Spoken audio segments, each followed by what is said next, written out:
Good morning, students. Welcome to another chapter. চলো আবার শুরু করি Butterfly Class 3. Hope all of you are doing very good. তোমরা সবাই ভীষণ ভীষণ ভালো আছো। এর আগে আমরা 61 পেজ অবধি করে ফেলেছি। Now it's time for page number 62. Butterfly Class 3. তোমাদের প্রচুর প্রচুর লাইক আমি পেয়েছি এবং সেটা আমার জন্য ভীষণ ইন্সপিরেশনাল। আমি ভীষণভাবে উদ্বুদ্ধ এবং তোমাদের কাছে ভীষণভাবে কৃতজ্ঞ। আশা করছি ভবিষ্যতেও তোমরা আমার সাথে এভাবেই থাকবে এবং কোনোভাবে যদি আমি তোমাদের উপকার করে থাকি আমি নিজেকে সত্যি গ্রেটফুল বলে মনে করব। যারা আমার চ্যানেলে নতুন এসছো প্লিজ সাবস্ক্রাইব মাই চ্যানেল, আর যারা আমার পড়া ভালো লাগবে বা আমার কথা ভালো লাগবে বা আমার কাছ থেকে কোনো রকমভাবে উপকার পাবে অবশ্যই লাইক দ্য ভিডিও। চলো স্টার্ট করি। Let's learn. আমরা এখন পর্যন্ত যা পড়েছি তাতে বেশ কিছু পাখি এবং তাদের নেচার সম্পর্কে জানতে পেরেছি। নাও আরও কিছু জানতে হবে। আমাদের আশেপাশে এমন বহু পরিচিত পাখি আছে যাদের আমরা সকাল এবং সন্ধ্যেবেলায় দেখতে পাই। তাদের আওয়াজ আমাদের থেকে তো অবশ্যই আলাদা এবং নিজেদের আওয়াজের থেকেও আলাদা। সেই জন্য তাদের প্রত্যেকের আওয়াজকে একটা নিজস্ব নাম দেওয়া হয়েছে। ইংরেজিতে তাদের কি নাম দেওয়া হয়েছে চলো আমরা দেখে নিই। ফার্স্টেই আছে আউল। আউল মানে হচ্ছে পেঁচা। আউলের যে আওয়াজ আছে বা পার্টিকুলার আউল যে ধরনের আওয়াজ করে তাকে ইংরেজিতে বলা হয় হুট, HWT। ক্রোজ কাক, তার আওয়াজ নাম হচ্ছে ক্যাও, CAW। ডাকস মানে হচ্ছে হাঁস। হাঁসের যে আওয়াজ আমরা যেটা বাংলায় প্যাঁক প্যাঁক বলি সেটাকে ইংরেজি থেকে বলা হয় quack, quack, exactly quack. Parrots মানে হচ্ছে টিয়া। টিয়া যে ভাষায় আওয়াজ করে বা যে স্বরে আওয়াজ করে, বেসিক্যালি টিয়া মানুষের মতো কথা বলতে পারে, সেই জন্যই হয়তো টিয়ার আওয়াজকে বলা হয় টক। স্প্যারোজ মানে হচ্ছে চড়াই পাখি। আমাদের আশেপাশে প্রচুর ছোট ছোট বাদামি রঙের চড়াই পাখি আমরা দেখতে পাই। শহরে গ্রামে নানা জায়গায় তারা নানা রকম খাবার খুঁটে খায় এবং মানুষ দেখে খুব একটা ভয় পায় না, মানুষের আশেপাশেই থাকে। তারা একটা নির্দিষ্ট রকমের আওয়াজ করে, সেই আওয়াজকে বলা হয় চির্প। ভালো করে উচ্চারণটা দেখবে, চির্প। কক্স মানে হচ্ছে মোরগ। হ্যাঁ, সকালবেলায় কক্স কিন্তু আওয়াজ করে ডাকে, সেই আওয়াজকে বলা হয় ক্রো। আশ্চর্যজনকভাবে ক্রো মানে হচ্ছে কাক, এটাও এক ধরনের পাখি। আবার কক্সের আওয়াজকেও বলা হয় ক্রো। পিজনস মানে হচ্ছে পায়রা।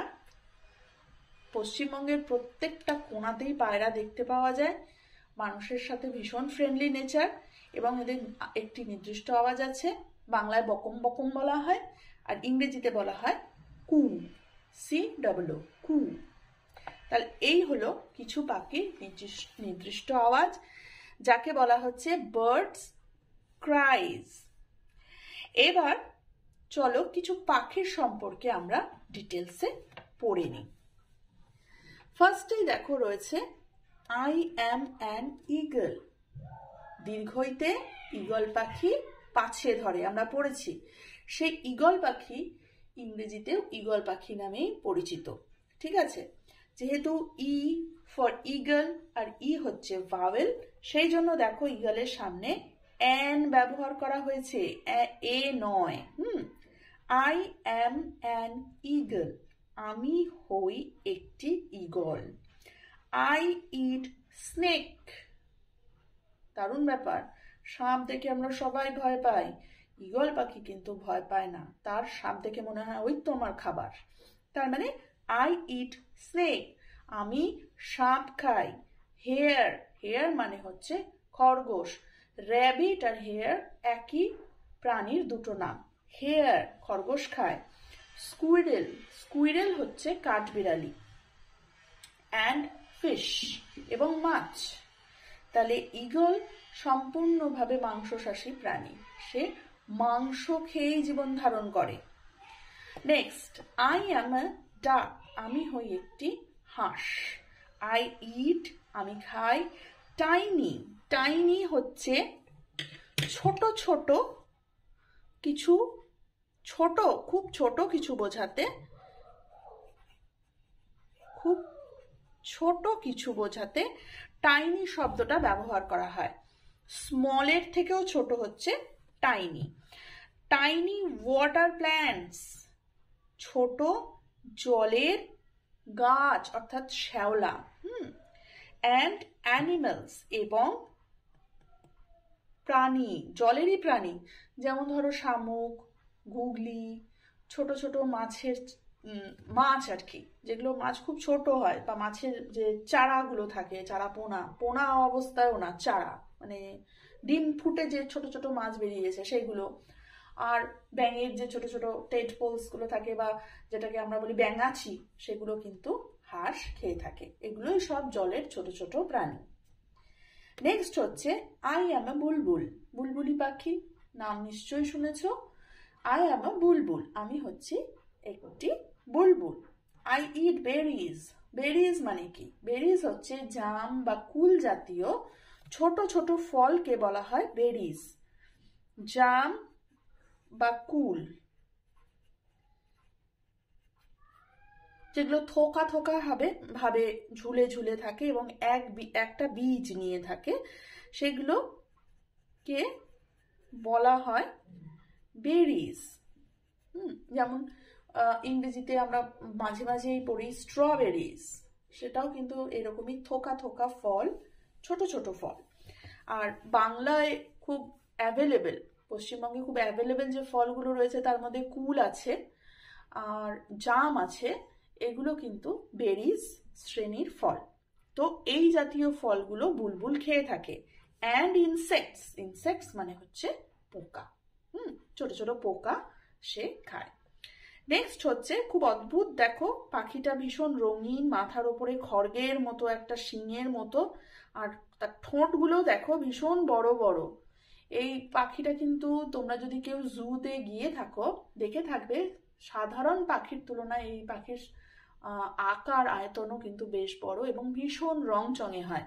এগুলোকে বলা হয় হর্নবিল, হর্নবিল, অনেকে ধনেশ পাখিও বলে। আই অ্যাম আ হর্নবিল, আমি হচ্ছি একটি হর্নবিল বা ধনেশ।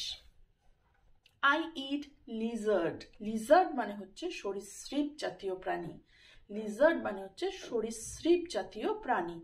সাধারণত গিরগিটি, টিকটিকি, এদেরকে লিজার্ড বলা হয়, যারা বুকে ভর দিয়ে চলে। ফ্রুটস ফল, অ্যান্ড স্মল ইনসেক্টস এবং ছোট ছোট পোকামাকড়, গাছের মধ্যে যে ছোট ছোট পোকামাকড়গুলো থাকে সেগুলোকে হর্নবিল খায়। নেক্সট হচ্ছে দেখো বক জাতীয় প্রাণী জলের মধ্যেই দাঁড়িয়ে আছে, আমরা পরিষ্কার বুঝতে পারছি বক জাতীয় প্রাণী এরা মাছ খায়, মানে আমাদেরকে এটা মানে পড়ে বুঝতে হবে না, আমরা এটা ছবি দেখেই বুঝতে পারছি। এই পাখিটা যে জলের মধ্যে দাঁড়িয়ে রয়েছে তাকে আমরা দেশীয় ভাষায় বলি বক। বককে ইংরেজিতে বলা হয় ইগ্রেট। তো আই অ্যাম অ্যান ইগ্রেট, আমি হচ্ছি একটি বক। আই ইট ফিশ, ব্যাস, বক মাছ ছাড়া প্রায় কিছুই খায় না। নেক্সট হচ্ছে কালচে কালচে এই ধরনের পাখিগুলো আমরা দেখতে পাই, অনেকে শালিকও বলে, শালিক পাখিকে কিন্তু দেশীয় ময়না বলা হয়। এইরকমই শালিক পাখির মতো একটু বড় সাইজের যে পাখিগুলো আছে তাদের একটি সুরেলা কণ্ঠ আছে, তারা অনেক সময় মানুষের মতো কথাও বলতে পারে, এই পাখিগুলোকে বলা হয় ময়না। I am A Moyna, MYNAH, বানানটা একটু ভালো করে দেখে নেবে। আই অ্যাম এ ময়না, আমি হচ্ছি একটি ময়না। আই ইট ফ্রুটস, আমি ফল খাই। গ্রেনস, গ্রেনস মানে হচ্ছে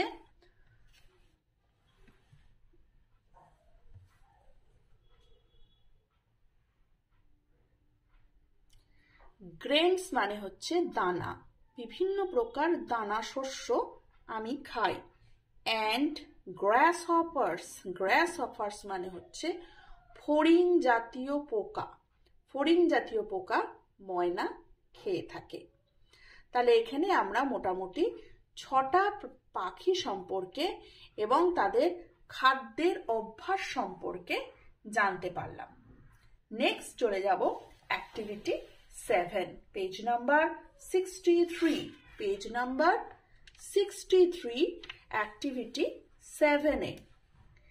অ্যাক্টিভিটি 7-এ আমরা দেখছি আগের পাতায়, অর্থাৎ যে 6টা পাখি সম্পর্কে আমরা এতক্ষণ ধরে পড়েছি তাদের সম্পর্কে কিছু আমাদেরকে লিখতে বলা হচ্ছে বা ইনফরমেশন দেওয়া হচ্ছে।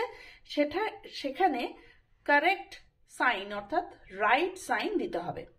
ফার্স্টেই দেখো, এ ডগ ইটস, একটি হাঁস খায়। কি খায়? Tiny water animals. আর বি হচ্ছে ফ্রুটস। অবশ্যই টাইনি ওয়াটার অ্যানিমেলস খায়, কারণ ডাক কখনোই ফল খেতে পারে না। কেন খেতে পারে না? তুমি একটু যদি ভালো করে লক্ষ্য করো তাহলে দেখবে যে হাঁসের যে ঠোঁটটা সেটা সামনে থেকে চ্যাপ্টা, এইরকম। তার পক্ষে একটা ফল খুবলে খাওয়া সম্ভব নয়। সে কি করতে পারে? কাদা বা মাটি থেকে কোনো কিছু চামচের মতো তুলে খেতে পারে। দ্যাটস ওয়াই তাদের ঠোঁট দুটো চ্যাপ্টা হয় সামনের দিকে, এবং তাদের পক্ষে কোনো কিছু খুবলে বা কামড়ে খাওয়া সম্ভব না।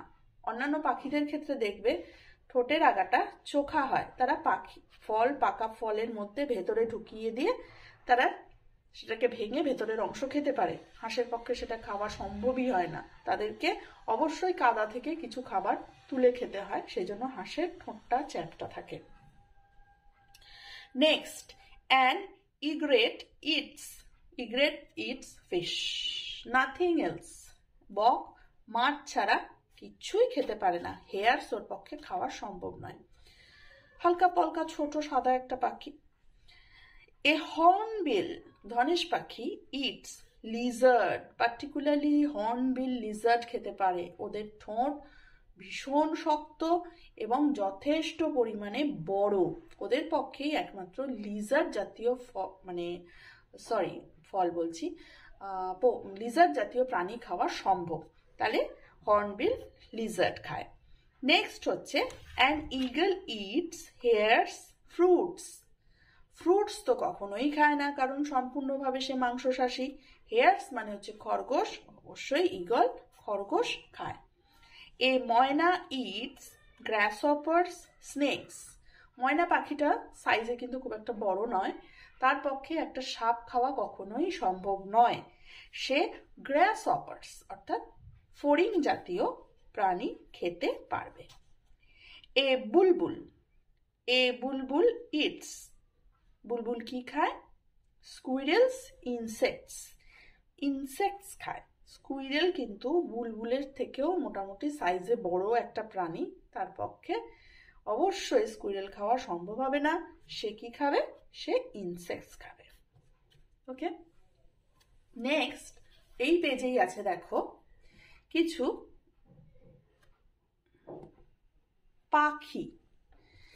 পাখির ছবি দেওয়া রয়েছে এবং হেল্প বক্সে তাদের নাম দেওয়া আছে। Page number 63। হেল্প বক্সে দেখো নাম দেওয়া আছে পিকক, প্যারট। পিকক মানে ময়ূর। Peacock is our national bird. Peacock হচ্ছে আমাদের জাতীয় পাখি। প্যারট মানে হচ্ছে টিয়া। ক্রো মানে হচ্ছে কাক। আউল মানে হচ্ছে পেঁচা।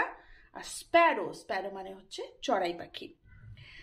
এখানে ছবি অনুযায়ী নিশ্চয়ই আমাকে আলাদা করে তোমাদেরকে চিনিয়েই দিতে হবে না, কারণ তোমরা অনেক আগে থেকেই পাখিগুলোকে চিনেছ, পড়েছ, জানো। তবুও বলে দিচ্ছি, এটা হচ্ছে প্যারট।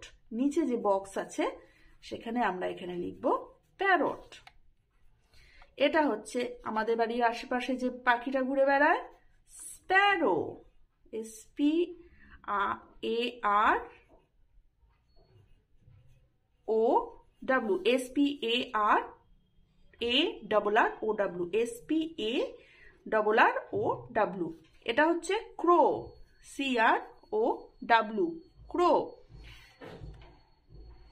এটা হচ্ছে আউল, এটা হচ্ছে আউল বা পেঁচা, OWL। আর এটা হচ্ছে পিকক, পিকক বানান হচ্ছে PEACOCK।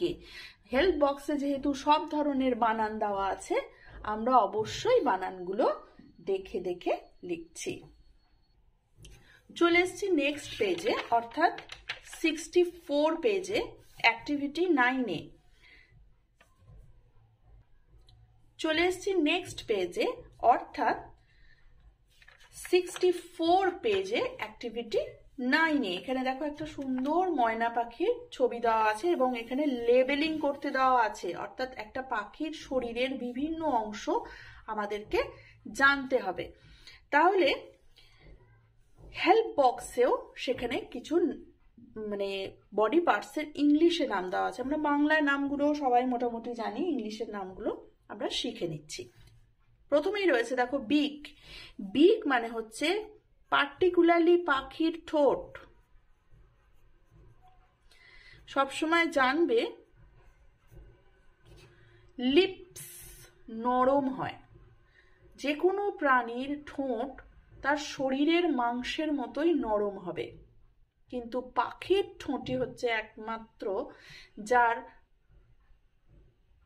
মানে ঠোঁটটা, পাখির একমাত্র ঠোঁট যা শক্ত হয়, সেই জন্য এটার একটা আলাদা নাম আছে, সেটা হচ্ছে বিক্স বা বিক। তাহলে পাখির ঠোঁট হচ্ছে বিক। নেক্সট হচ্ছে হেড, হেড মানে মাথা। আইস, আইস মানে হচ্ছে চোখ। টেল, টেল মানে হচ্ছে লেজ। থ্রোট, থ্রোট মানে হচ্ছে গলা। উইং, উইং মানে হচ্ছে ডানা। ক্ল, ক্ল মানে হচ্ছে পাঞ্জা। পাখির পায়ের যে নখর বিশিষ্ট আঙুলগুলো রয়েছে, যেটা দিয়ে ও ডালটাকে আঁকড়ে ধরে থাকে, সেটাকে বলা হয় ক্ল। ফেদার্স, ফেদার্স মানে হচ্ছে পালক। পাখির শরীর পালকে ঢাকা থাকে, আমরা সবাই জানি, সেই পালককে ইংরেজিতে বলা হয় ফিদার্স। লেগ, লেগ মানে হচ্ছে পা। তাহলে এখানে চলে আসি। ফার্স্টেই দেখো ওপরের যে অংশটা আছে সেটা কিন্তু হেড, মাথাকে নির্দেশ করছে। নেক্সট এটা হচ্ছে বিক, ঠোঁট, BEAK, বিক, ঠোঁটটা হলুদ রঙের। তারপরে দেখো আইজ বা আই, এখানে আইজ আছে, আইজ। উইং দেওয়া রয়েছে। এইখানটায় এসো, এইখানটায় হচ্ছে ওর থ্রোট, গলা।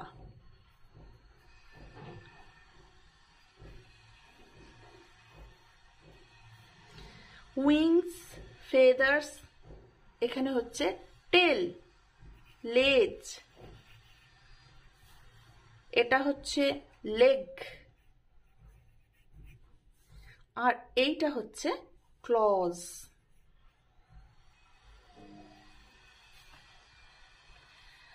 কি সুন্দর পদ্ধতিতে একটা পাখির বিভিন্ন অংশকে আমাদের সাথে পরিচয় করিয়ে দিল, খুবই সুন্দর। কেউ যদি এটা খুব ভালো মতো প্র্যাকটিস করে বা মনে রাখে, পাখির শরীরের বিভিন্ন অংশ যখন বড় হয়ে গেলে আমাদেরকে আরো বিস্তারিতভাবে পড়তে হবে, খুব সুন্দরভাবে মনে থাকবে। অবশ্যই তোমরা এটা বাড়িতে প্র্যাকটিস করবে। Next, activity 10. Match and write 5 sentences about birds. One is done for you. Birds build nests. Bird অর্থাৎ পাখি, পাখির বাসা বানায়। আচ্ছা, তারপরে হচ্ছে bird Singh sweet notes. Bird Singh sweet notes. তারপরে হচ্ছে বার্ড লে এগস। বার্ড ইট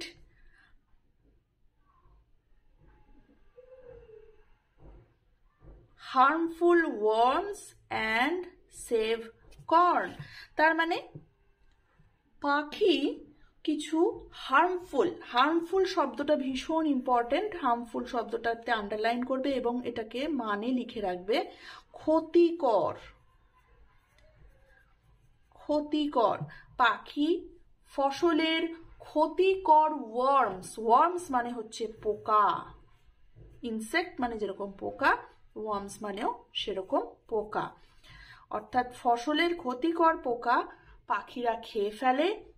এবং অ্যান্ড সেভ মানে রক্ষা করা, কর্ন মানে হচ্ছে বেসিক্যালি কর্ন মানে হচ্ছে ভুট্টা, কিন্তু এখানে কর্ন মানে হচ্ছে ফসল বোঝাচ্ছে, ঠিক আছে, ক্রপও বলা যেতে পারত।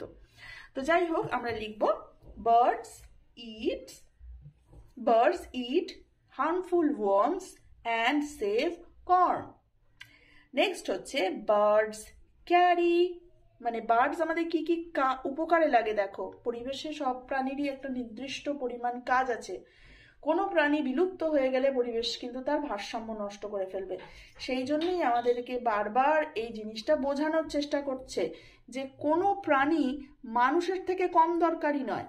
পৃথিবীতে মানুষকে বেঁচে থাকতে হলে পৃথিবীর প্রত্যেকটা প্রাণীকে বেঁচে থাকতে হবে। যে কোনো একটা প্রাণী যদি এখান থেকে অবলুপ্ত হয়ে যায়, মানুষের ভারসাম্য কিন্তু নষ্ট হয়ে যাবে।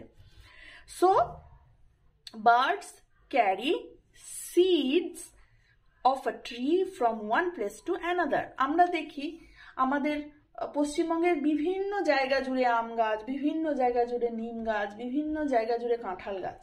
প্রত্যেকটা কি মানুষের লাগানো? না। অনেক সময় পাখি কি করে, ফল খেয়ে এখান থেকে বীজ তুলে নিয়ে উড়ে গিয়ে আরেক জায়গায় ফেলে দেয়। তাতে কি হয়, গাছগুলো এক জায়গায় শুধু জমায়েত হয়ে থাকে না, নানা জায়গায় ছড়িয়ে পড়ে। এটাও কিন্তু পাখির একটা কাজের মধ্যেই পড়ে, আমাদের উপকারের মধ্যেই পড়ে। কারণ এক জায়গায় যদি 10-12টা করে আম গাছ হতো, সেই আম গাছ 10টা বাঁচত না, যে কোনো একটাই বাঁচত, অথবা কেউই বাঁচত না। কিন্তু 10-12টা আম গাছ যদি আরো দূরে দূরে ছড়ানো হয়, তাহলে সেই 10-12টা গাছের মধ্যে অন্তত 10টা বেঁচে যাওয়ার সম্ভাবনা থেকে থাকে। পাখি এই কাজটা খুব সুন্দরভাবে করে, এটা আমাদের যথেষ্ট উপকারে লাগে। নেক্সট চলে আসছি একটা ছোট্ট কবিতাতে, ভীষণ সুন্দর কবিতা, আমরা সবাই পড়বো একসাথে। ইটস রাইম টাইম, আমাদের ছড়ার সময়। দেখো একটা পাখিকে আমরা যেরকম ভাবে দেখে থাকি সাধারণত একটা খাঁচার মধ্যে আটকানো অবস্থায় আছে। এইবার তাকে নিয়ে কবিতা হচ্ছে the bird in the cage. Bird in the cage, bird in the cage, will you fly away on a warm sunny day? পাখি, খাঁচার পাখি, তুমি কি কোনো একদিন উড়ে যাবে গরমে কোনো একটা ঝলমলে দিনে? Birds in the cage, birds in the cage, খাঁচার পাখি, I'll break your bars. break মানে ভেঙে ফেলা, আমি তোমার কারাগার ভেঙে ফেলবো। বার্ডস মানে এখানে কারাগার বোঝাচ্ছে। and will fly away to the stars, এবং আমরা সবাই মিলে তারার দিকে উড়ে যাব। কি সুন্দর কবিতা, বাড়িতে প্র্যাকটিস করবে, ইংরেজি পড়া প্র্যাকটিস করবে, ইংরেজি কবিতা বলা প্র্যাকটিস করবে, দেখবে ইংরেজি একদিন তোমাদেরই বন্ধু হয়ে উঠবে। ভালো থেকো, যত দূর পড়িয়েছি সেটা প্র্যাকটিস করো। আর কোন রকম কোয়ারিজ থাকলে ডেসক্রিপশনে দেওয়া নম্বরে অবশ্যই হোয়াটসঅ্যাপ করতে ভুলো না। That's all for today. Have a nice day. Bye bye.